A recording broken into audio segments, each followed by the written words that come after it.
लोग मर जाएंगे और स्वर्ग चले जाएंगे, ऐसी कामना वो रखते हैं।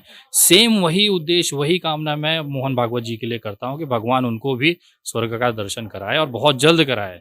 और जिस तरह से उन्होंने देश की जनता के लिए ये भावनाएं रखी हैं, सेम भावनाओं के साथ मैं प्रभु श्री राम के चरणों में ये अर्पण करता हूँ कि इनको भी अपने पास मोक्ष दिलाएं और तुरंत इनको स्वर्ग की यात्रा कराएं। अभी हाथ जोड़ रहे हैं सर, समझ जाए बिहार सरकार तो अच्छा है, नहीं तो फिर पिछवाड़े लात मार के अपना काम कराने भी आता है।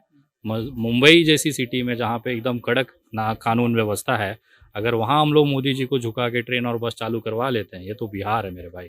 तो कहीं ना कहीं बिहार सरकार को अपने मुंह पे थूक लेना चाहिए और थूक को टिश्यू पेपर से अच्छे से रगड़ के पोंछ लेना चाहिए, क्योंकि ये खामियाजा या एक खूबसूरती बिहार सरकार की जिसको पूरा देश देख रहा है। तो सामाजिक कार्यकर्ता है, हमको पता होता है सरकार जब सीधे घी से उंगली नहीं निकलती ना, तो हम लोग उंगली टेढ़ा नहीं करते, हम लोग डब्बा ही गर्म कर देते हैं।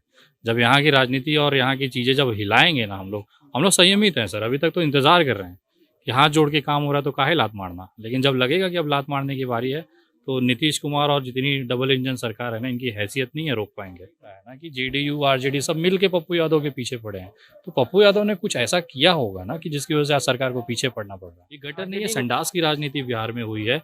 एक मसीहा आदमी, जो चलो मैं मानता हूँ क्रिमिनल रहा है, जो भी है, मेरे पे भी केसेस होते हैं, आप कानूनी प्रक्रिया ले लीजिए ना। सुप्रीम कोर्ट ने 9 तारीख को कहा, इसी 9 तारीख को, कि आप किसी को गिरफ्तारी नहीं करोगे बिकॉज ऑफ कोरोना। जेलों में जगह नहीं है, जेलों में हम पेरोल दे रहे हैं कि कैदी कम हो कि वहाँ कोरोना का प्रकोप न फैले।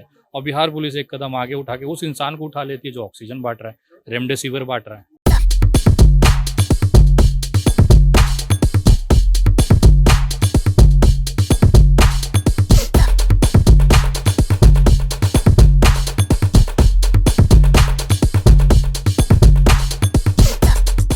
आप सुप्रीमो पप्पू यादव को समर्थन देने सामाजिक कार्यकर्ता विनय दुबे मुंबई से चलकर पटना आए हैं और लगभग कई सौ किलोमीटर का सफर करके ये पप्पू यादव को समर्थन देने आए हैं। अभी हमारे साथ सामाजिक कार्यकर्ता विनय दुबे जी हैं, आइए उनसे बातचीत करते हैं और जानते हैं पप्पू यादव की रिहाई के लिए आगे क्या कुछ करेंगे। क्या लगता है पप्पू यादव जी को न्याय मिलेगा? न्याय तो इनकी सरकार को भी देना पड़ेगा और हलक में डाल के निकाला जाएगा। हम लोग सब सामाजिक कार्यकर्ता हैं, हमको पता होता है सरकार जब सीधे घी से उंगली नहीं निकलती ना, तो हम लोग उंगली टेढ़ा नहीं करते, हम लोग डब्बा ही गर्म कर देते हैं।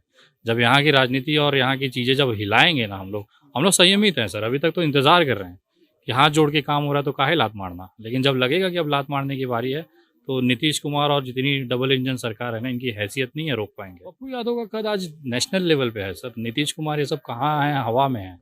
उनका कद अगर आज देखा जाए, आप सोचिए, एक पप्पू यादव को हराने के लिए, उनको नीचे गिराने के लिए, उनको प्रताड़ित करने के लिए आज जेडीयू, बीजेपी, आरजेडी सब एक साथ होकर बात कर रही है। अब सत्ता दल, आप किससे सवाल पूछोगे? आज आरजेडी का जो विपक्ष है, जो कह सकते हैं आप, उसको सवाल सत्ता से पूछना चाहिए कि आपने क्यों गिरफ्तार किया। और वही बीजेपी आरजेडी का जो विधायक है या जो उनका प्रवक्ता है, वो बैठक लेके पप्पू यादव पे आरोप लगा रहा है। तो कहीं ना कहीं देश देख रहा है ना कि जेडीयू आरजेडी सब मिल के पप्पू यादव के पीछे पड़े हैं। तो पप्पू यादव ने कुछ ऐसा किया होगा ना कि जिसकी वजह से आज सरकार को पीछे पड़ना पड़ रहा है। आरजेडी को भी कहीं ना कहीं एक डर है। भैया पप्पू यादव आप चेहरा बन चुका है बिहार का। आज चाहे वो बाढ़ की दिक्कत हो, चाहे मजदूरों का ट्रेवल रहा हो, चाहे इस समय कोरोना की महामारी हो, अगर सड़कों पे कोई दिखा है तो पप्पू यादव दिखा है। और जनता ये समझ रही, यही एक डर है, एक लोकप्रियता का डर है, एक इनका जो प्रसिद्धि का डर है, उसी की वजह से कार्रवाई हुई है और बहुत विद्वेषपूर्ण है, ऐसा मुझे लगता है। तो कैसी ये सरकार है जो समाज सेवियों को जेल के अंदर डाल के मार देना चाहती है? कैसी सरकार है? सर हमेशा से रहा, ये कोई नई बात नहीं है।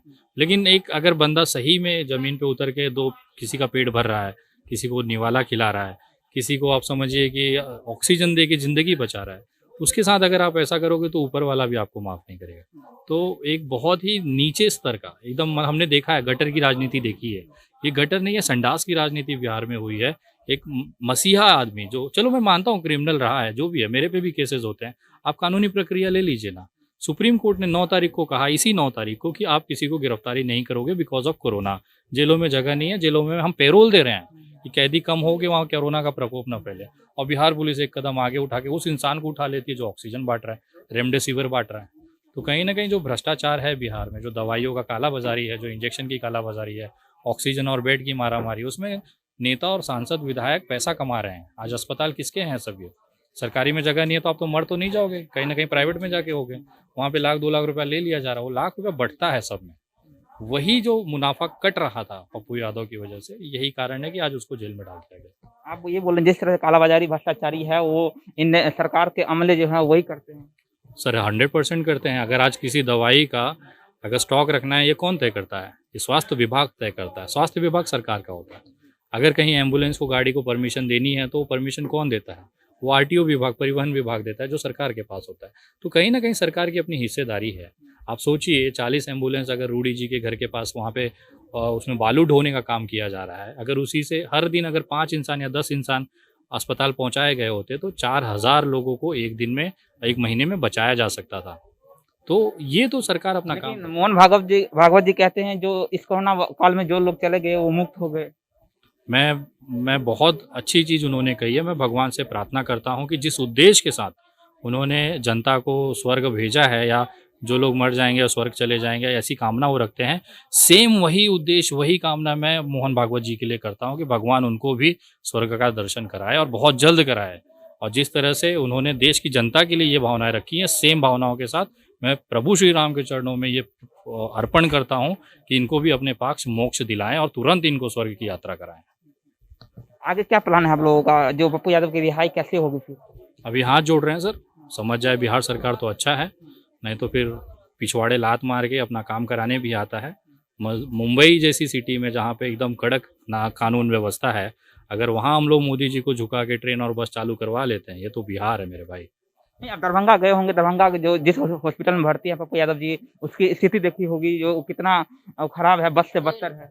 एकदम दयनीय हालत में है। उनको एक दवाई के लिए मैंने देखा, पैरासीटामोल के लिए डॉक्टर ने उनको कहा था, बट 2 घंटे लग गए उसको दवाई पहुंचने में। जो एक छोटी सी, मतलब मेरे हिसाब से एक मामूली सी गोली के लिए अगर इतना है, तो फिर सीटी स्कैन, एक्सरे वगैरह तो भूल जाइए आप।